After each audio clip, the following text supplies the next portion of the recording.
이 시간 말씀 함께 보겠습니다. 하나님께서 우리에게 주신 말씀 신약성경 사도행전 10장 1절에서 8절까지 말씀입니다.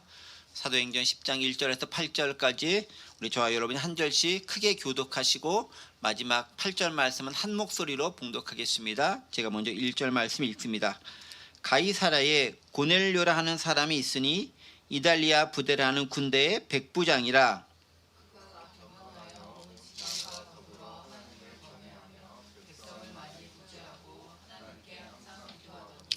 하루는 제9시쯤 되어 환상 중에 밝히 봄에 하나님의 사자가 들어와 이르되 고넬료야 하니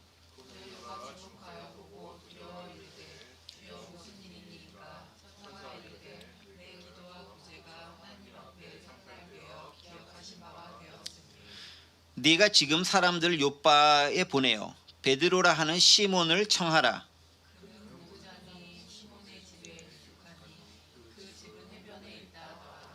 마침 말하던 천사가 떠나매 고넬료가 집안 하인 둘과 부하 가운데 경건한 사람 하나를 불러 이 일을 다 이루고 요빠로 보내니라.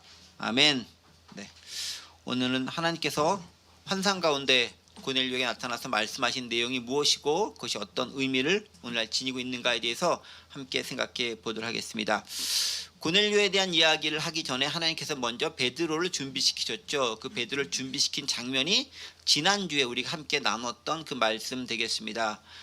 지난주에 우리는 베드로가 두 가지 큰 기적적인 일 행한 것을 함께 살펴보았죠. 첫 번째가 뭐였죠? 에니야라고 하는 중풍병자를 고친 일. 두 번째는 뭐였죠? 도르가라고 하는 다비다라는 사람을 죽은 자 가운데서 살리신 일을 했다라는 것을 함께 살펴보았습니다. 루따에 있는 에니야를 베드로는 고칩니다. 베드로는 유대 전역에 복음을 전하러 다니다가 루따 지역까지 가게 되는데요. 거기서 중풍병자 에니야를 만나서 고치게 됩니다. 이 장면은 어떤 거와 비슷하다 그랬죠? 예수님께서 마가복음 2장에서 중풍병자를 고쳤던 장면과 매우 유사하다라고 우리가 함께 배웠습니다. 즉 베드로는 예수님의 사역을 그대로 본받아서 따라 행하는 따라쟁이다라고 지난주 함께 말씀을 나눴죠. 베드로뿐만 아니죠. 베드로, 그 다음에 다른 사도들, 또 제자들, 주님을 따르는 자들이 다 예수님께서 행하신 일을 그대로 행하던 계승했던 사람들이다라는 것 알 수 있습니다. 자, 그리고 이렇게 병자의 고침, 그 에니야가 낫게 되면 그 한 사람만 회복되는 것을 넘어서서 어떤 영향을 미치죠? 주변 사람들에게도 영향을 미쳐서 그 사람들이 다 놀라 하나님께 영광을 올려드리도록 만들었다고 이야기하고 있습니다. 그러니까 기적이 발생하는 것은 본인뿐 아니라 주변 사람들에게 복음을 전하는 놀라운 역할을 하게 된다는 것 우리는 기억할 필요가 있다는 거죠. 자, 에니야를 그렇게 고친 다음에 또 어디로 갑니까? 요빠라고 하는 지역을 가게 되죠. 근데 요빠에는 누가 있습니까? 다비다라고 하는 여인이 있었는데 이 여인이 죽었다라고 얘기합니다. 근데 이 다비다에 대한 설명이 뭐라고 있죠? 여제자, 그리고 구제와 선행이 많은 신앙인으로 표현하고 있습니다. 여성인데 제자였고 구제와 신앙을 많이 하고 있었던 믿음의 사람이었다라는 거죠. 그런데 죽었습니다. 그러니까 어떻게 했죠? 사람들이 장례를 잘 치르지 않고 어떻게 했죠? 다락방에 그냥 모셔놓고 기다리고 있었죠. 누구를?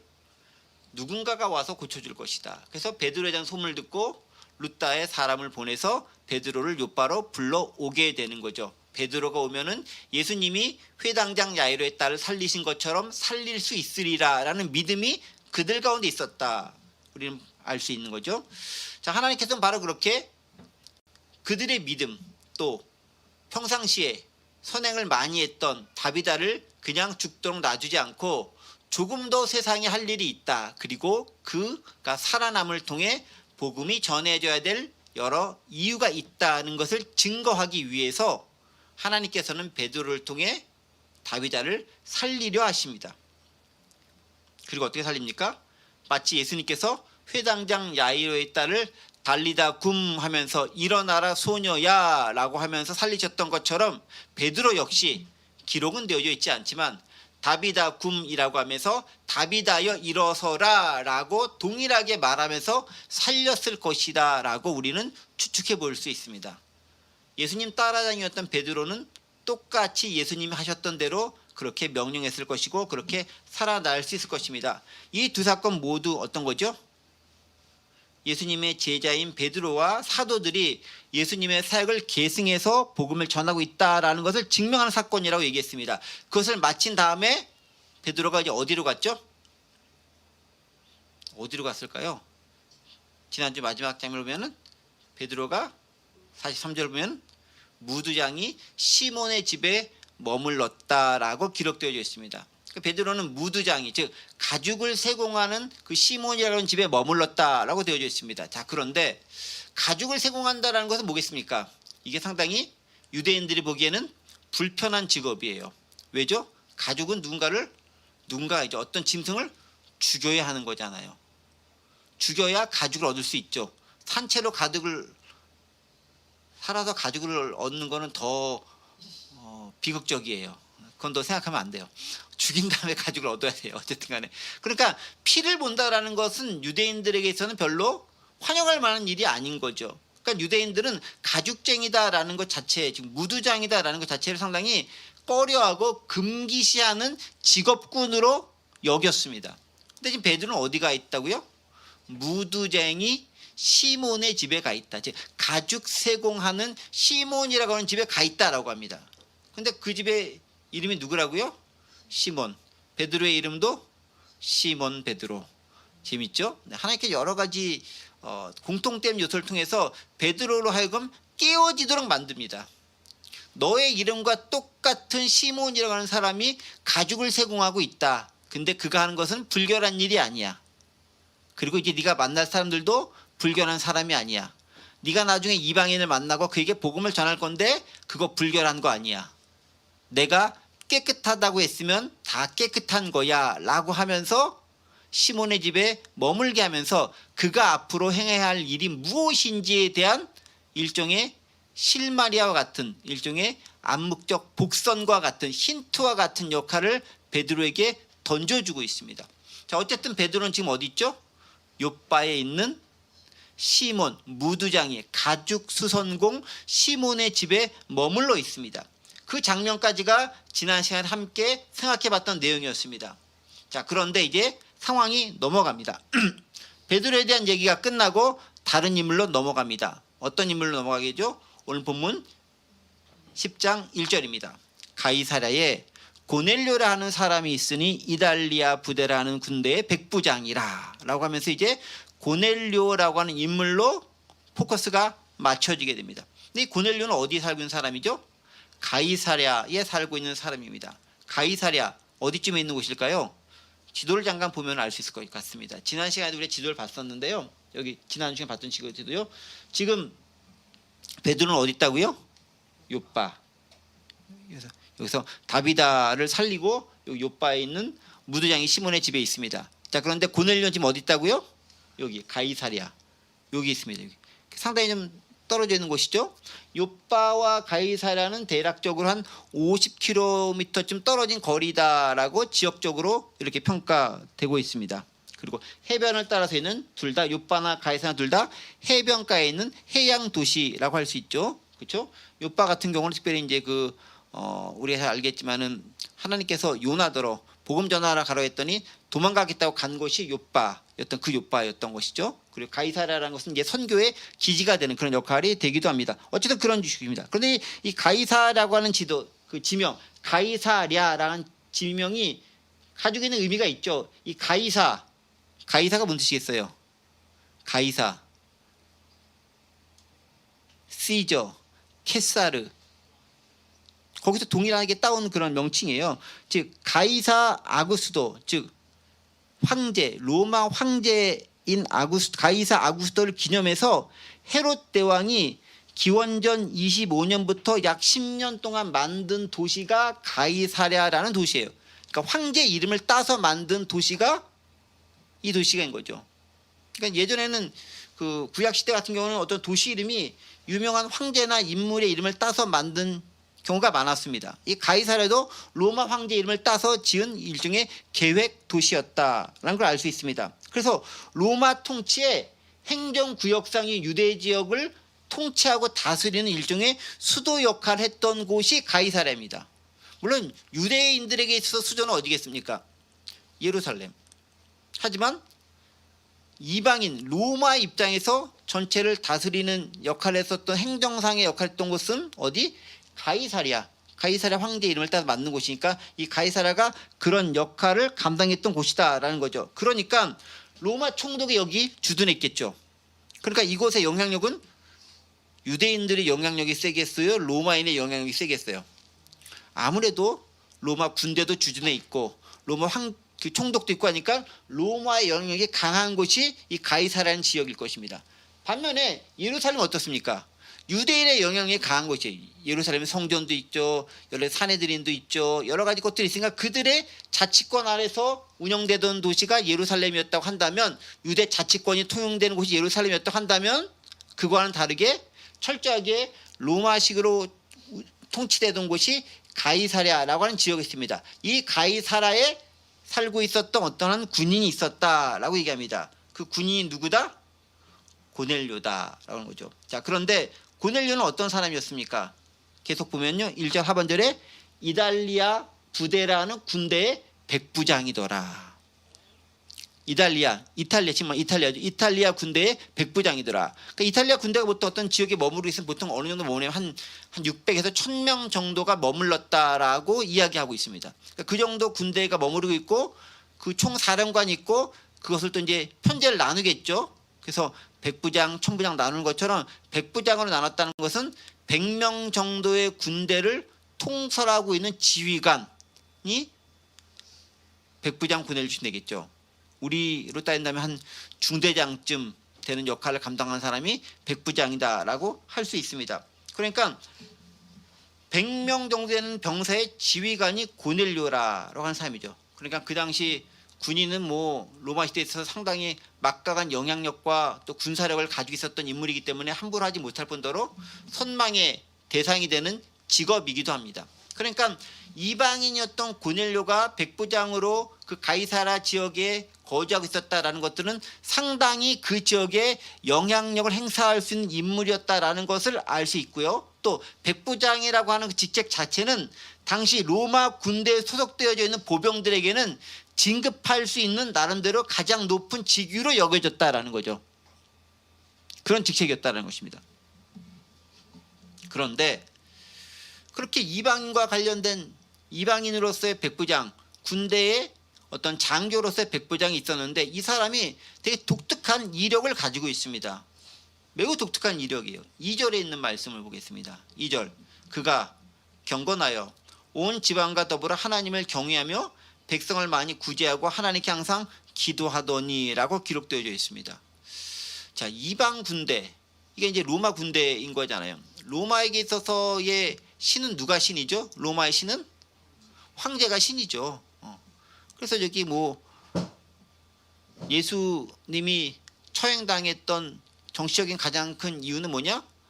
이 사람이 자칭 왕이라 하는 걸 통해 가지고 로마에 황제가 있는데 그걸 몰아내고 또 다른 정치적 반란을 이끌려고 했다라는 억울한 뉘앙을 뒤집어 쓴 거죠. 그러니까 실질적으로 황제, 왕, 신이라 일컬어지는 존재는 로마 황제 하나밖에 없다라는 게 그 당시 이탈리아 로마 시대의 식민지들이 당연히 가져야 할 생각이었다고 한다면, 이 고넬료는 그 로마 제국에 있는 군대의 장교였음에도 뭐라고 표현되어 있습니까? 경건해서 온 지방과 더불어 하나님을 경외했다라고 얘기합니다. 그러니까 고넬료의 첫 번째 특징이 뭐냐면은 경건해서 하나님을 경외하는 인물이었다라는 거예요. 이게 우리가 그냥 성경 보니까 뭐 그냥 하나님을 경외하는 고넬료라는 장교가 있었거니라고 생각하기 쉽지만 이게 그렇게 쉽게 이루어질 수 있는 일이 아니다라는 거죠. 이방인인데, 그리고 로마 군대의 장교인데 유대교를 믿고 있는 사람이 있는 거예요. 하나님을 믿고 있는 사람인 거예요. 되게 행동하고 처신하는 데 있어서 쉽지 않은 걸림돌이 될 수도 있는, 다른 군대의 장교들과 교제할 때는 어려움이 있을 수도 있는 그런 제한이 있는 환경 가운데 있었던 인물이 고넬료다라는 거예요. 그런데 단지 그가 유대인이고 하나님을 믿었다라고 표현하지 않고 뭐라고 표현합니까? 경건했다라고 표현하고 있어요. 되게 독특한 표현이에요. 경건했다. 이 경건했다라는 영어 단어를 뭘로 쓰냐면요, 경건하다라는 말 보면 알겠지만 여기 devout라는 단어를 씁니다. devout. 이게 소위 우리가 어떤 말하면 이 사람 참 독실해, 독실한 기독교인이야, 독실한 신앙이냐 랄 때 쓰는 단어가 이 devout라는 단어인데, 이런 단어를 쓰고 아주 경건하고 독실한 그런 하나님을 경외하는 유대인 신앙인이었다라고 이 사람을 설명하고 있어요. 그런데 자기뿐만이 아니죠. 혼자만 믿었던 게 아닙니다. 또 뭐라고 합니까? 온 집안과 더불어서 나도 믿고 집안 사람 싹 다 믿도록 만든 신앙인의 가문이었다. 근데 집안만 믿는 게 아니에요. 그가 부리던 하인들과 병사들 가운데서도 많은 사람들이 예수 그리스도를, 예수는 아니죠, 하나님을 믿고 따르도록 함께 역할을 담당했었던 인물이 고넬료였다라는 것입니다. 신앙적으로 그렇게 하나님을 경외하는 그런 유대교를 믿는 사람이었습니다. 그 다음에 사회적인 행동을 어땠을까요? 뭐라고 표현하고 있습니까? 그가 경건하여 온 집안 사람들과 더불어 하나님을 경외하며 그 다음에 백성을 많이 구제했다. 백성을 구제했다. 구제했나 보다 이렇게 생각하기 쉽죠. 근데 그 당시 로마 군인들이 유대인들이 있는 사람들을 많이 도와주고 구제하고 뭐 이런 거 별로 했겠어요? 쉽지 않죠. 어떻게 하면 착취하고 어떻게 하면 더 많이 벌어들이고 이런 것에 집중했지 도와주고 이거 별로 안 했을 거라는 거죠. 근데 이 사람은 하나님을 경외했던 사람들이기 때문에 그 하나님에 대한 온전한 신앙을 가지고 유대교를 믿는 유대인들을 되게 선하게 대하고 그들에게 도움을 많이 주었던 사람이라는 거예요. 그래서 구제했다라는 영어 표현을 보면 뭐라고 되냐면은 He gave generously to those in need 라고 되어 있어요. 그들의 필요에 따라서 아주 관대하게 뭔가를 도움을 주었다라는 거예요. 그러니까 유대인들이 이 사람 찾아가서 우리 좀 어렵습니다, 도와주세요라고 하면은 이 사람이 물심양면으로 도움을 주었던 인물이라는 거예요. 평상시에 되게 선행을 많이 했었던 인물. 그러니까 당연히 사람들에게서 평판이 무척 좋았겠죠. 그러니까 동료 장교들 사이에 좋았는지 모르겠지만 최소한 그 가이사라에 있던 유대인들 사이에서는 상당히 평판이 좋았던, 저 사람은 이방인인데도 유대교를 믿고 하나님을 신앙하는 사람이야 라고 생각하고 우리를 많이 도와준 사람이야 라고 평가했던 그런 인물이었습니다. 그리고 또 어떤 사람? 그가 항상 뭐 했다고요? 하나님께 항상 기도했다. 이방인임에도 하나님께 기도하는 유대인의 삶의 방식을 따르고 있었던 사람이라는 거죠. 저는 이런 걸 볼 때마다 계속 반복적으로 말씀드리지만 하나님께서는 어딘가에 계속 이렇게 하나님의 사람을 심어 놓는 것 같아. 숨겨 놓는다라는 표현보다는요, 심어 놓는 것 같아요. 그래서 필요할 때 그 사람이 불쑥 튀어나와서 어떤 하나님의 사역과 일을 감당하고 도움을 줄 수 있도록 만들기 위해서 적절한 곳에 적당한 사람을 미리 심어 놓는 것 같아요. 다시 말해서 여러분들이 있는 공동체나 집단이나 회사나 사회에서 하나님이 심겨놓은 사람일 수 있다라는 거예요. 전 아닌데요 뭐 이렇게 생각하지 마시고 난 아니에요 그렇게 생각하지 마시고, 하나님은 여러분들을 통해서 크고 놀라운 일을 이루실 수 있는 분이십니다.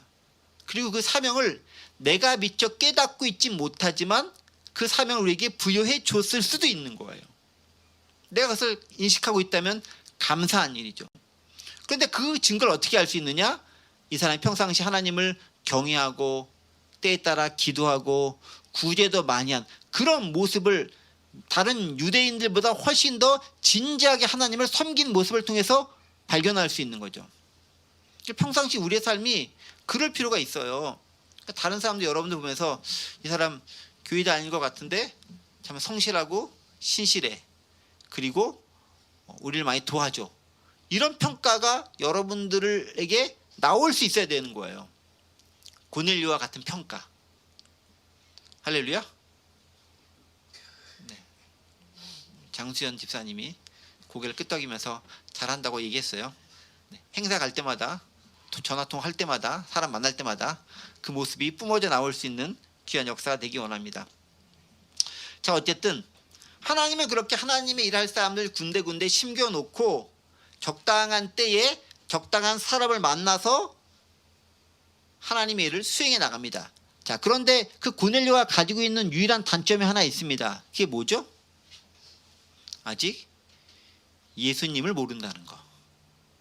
그러니까 유대교를 알고 하나님을 경외했지만 아직 예수님을 알지는 못하던 사람이었어요.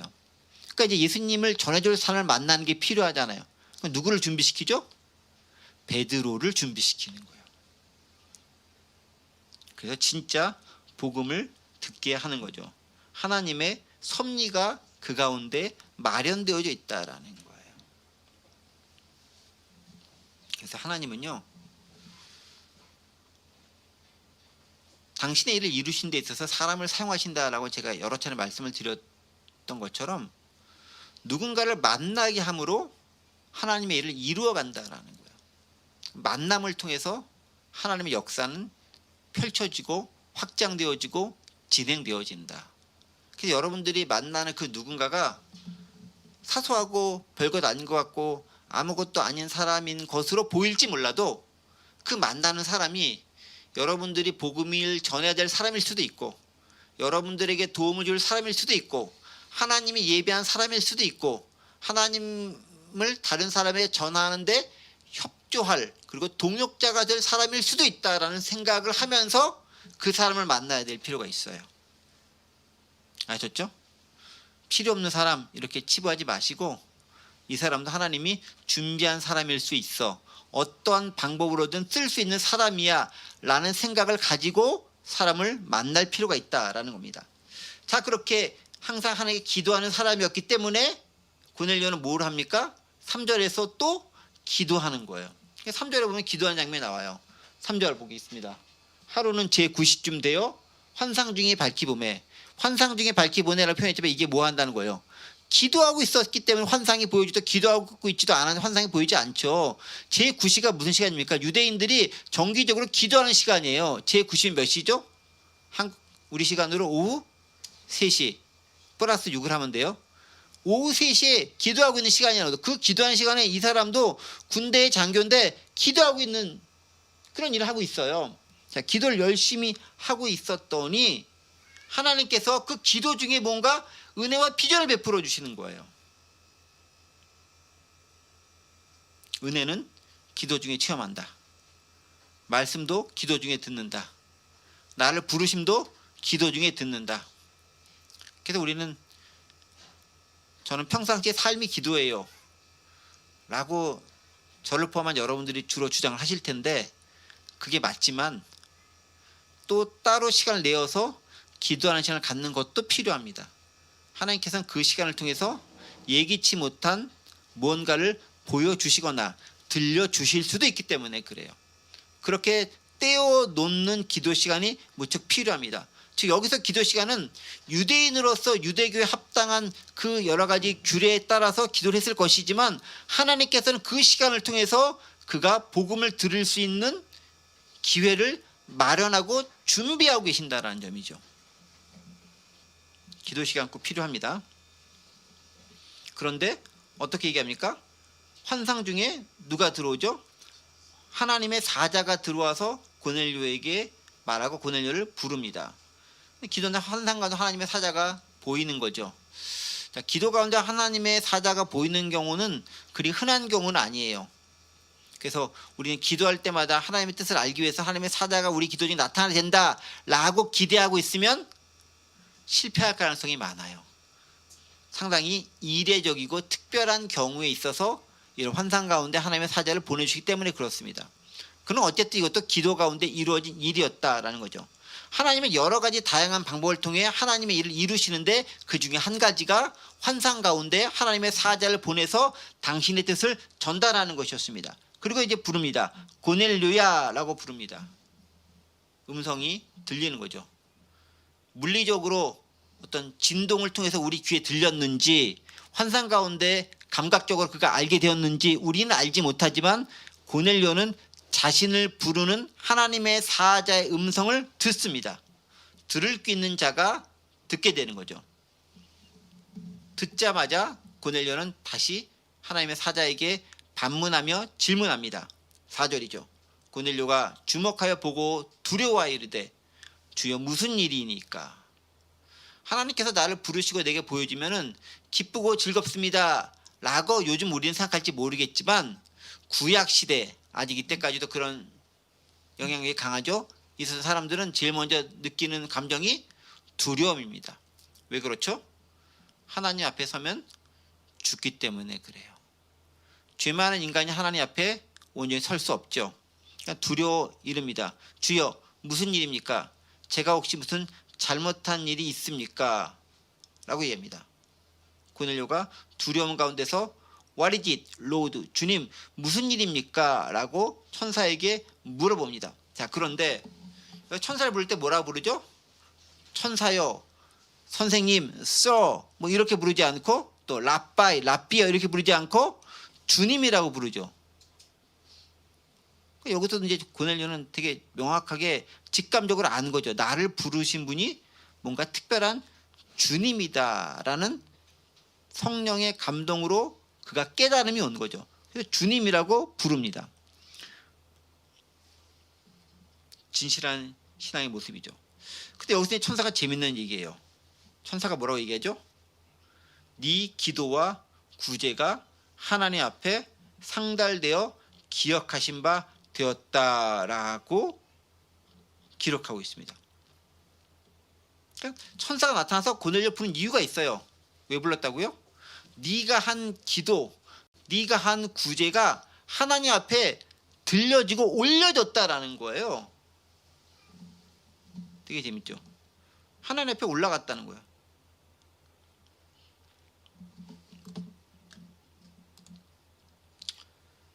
하나님은요, 우리가 드리는 기도, 우리가 행하는 선한 행위를 간과하거나 잊거나 모른 척하지 않는 분이다라는 점입니다.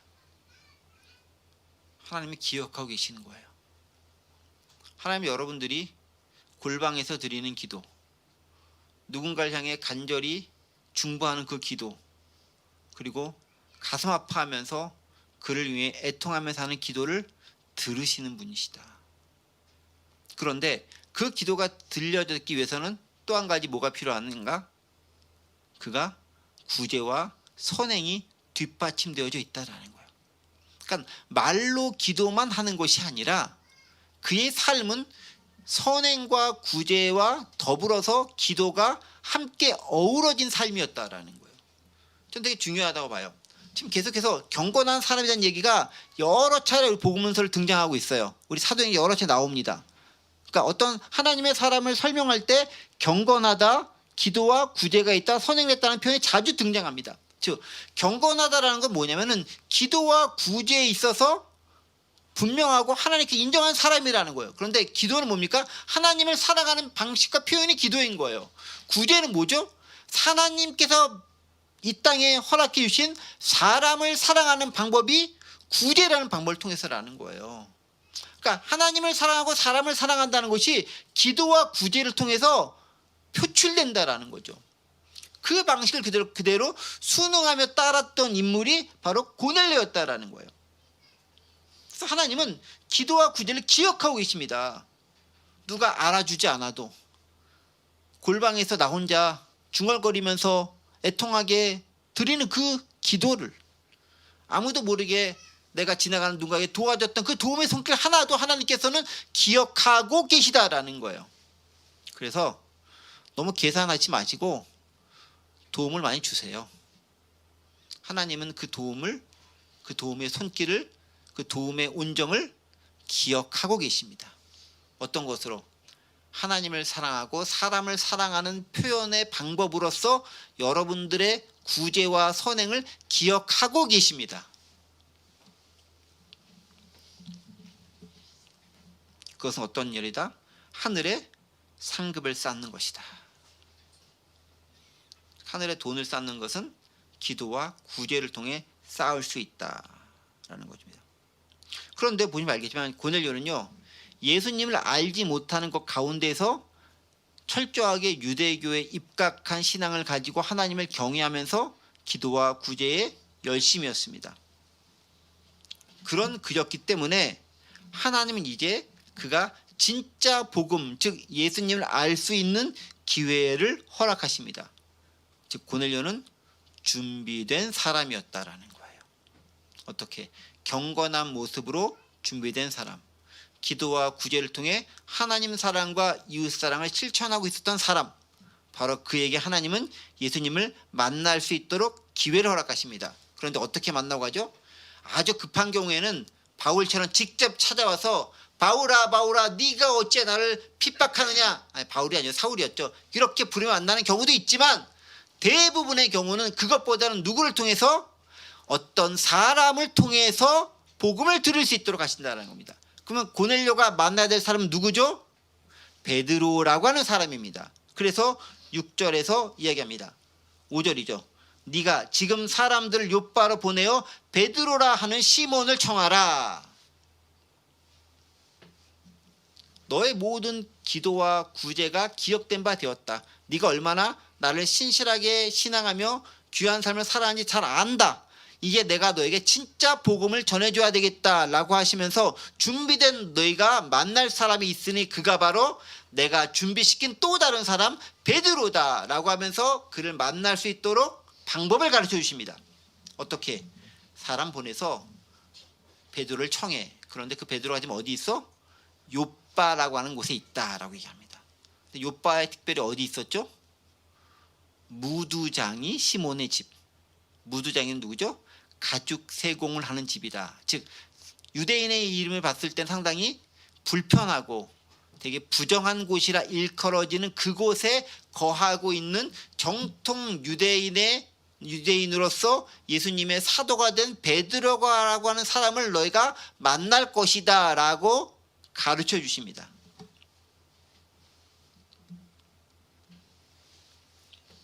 복음은요, 사람을 통해 전해지는 겁니다. 전도는 사람이 사람에게 하는 겁니다. 하나님께서 뭐 급하시면 직접적으로 본인께서 당신께서 다 하실 수 있겠지 라고 우리는 생각하기 쉬울지 모르겠지만, 애초에 그렇게 하실 거였으면 이렇게 복잡한 구원의 과정을 마련하지도 않으셨을 거예요.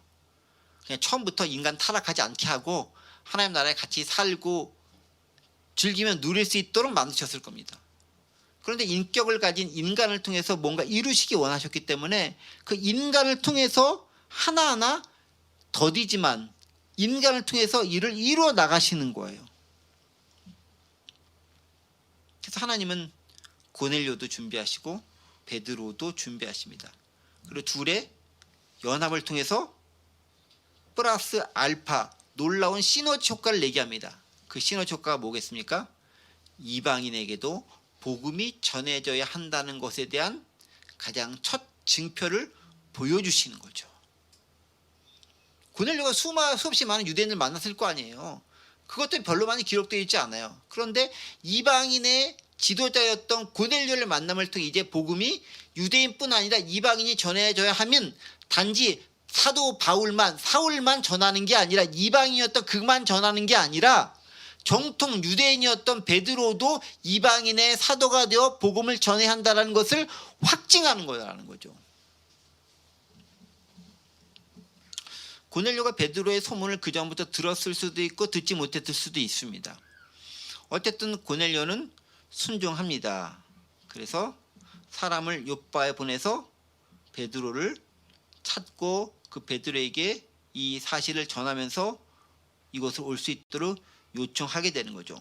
하나님 말씀에 고넬료는 그대로 순종하고 있습니다.